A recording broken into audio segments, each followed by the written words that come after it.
এটা কোর্টের দোষ নয়, দোষ তো সেই মুখ আর মুখোশদের যারা আপনাদের নিয়ে খেলা করেছে।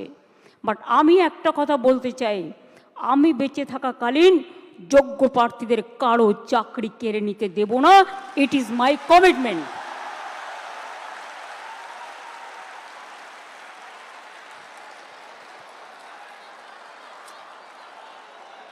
শিক্ষা ব্যবস্থাকে ভেঙে পড়ার জন্য,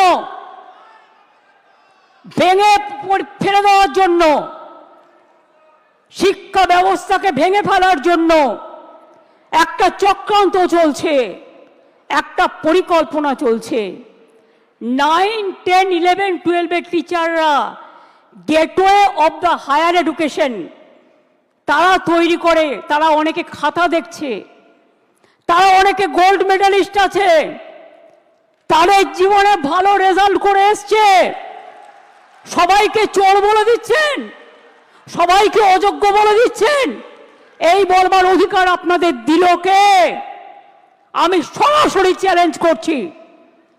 আর এই রায়ের পেছনে কিছু খেলা তো নেই। সেই খেলাটা কে খেলেছেন? একজন প্রধান বিচারপতি স্টে করে দিচ্ছেন। আমরা তো মনে করি আইনের সম্মান একজন যেটা করে, উচ্চ আদালতের সর্বোচ্চ আদালত ন্যায় দেবেন, এটাই আমরা আশা করি।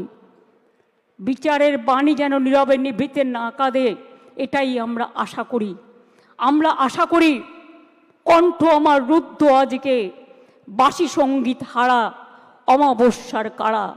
লুপ্ত করেছে আমার ভুবন দুঃস্বপ্নের তলে, তাই তো তোমায় শুধাই অশ্রু জলে। যাহারা তোমার বিছাইছে বায়ু, নিভাইছে তব আলো, তুমি কি তাদের ক্ষমা করিয়াছ? তুমি কি বেসেছ ভালো? আমরা সরকারের পক্ষ থেকে শিক্ষা ব্যবস্থা যাতে ভেঙে না পড়ে, তার জন্য আমরা প্রথমে আমি একটু কোর্টের ভাষায় বলি। কোর্টের ভাষাটা, তার কারণ মনে রাখবেন, কোর্ট যখন একটা রায় দেয়, সে রায়টাই নাকি চূড়ান্ত রায়। সেই জন্য একটু কোর্টের ভাষায় বলি।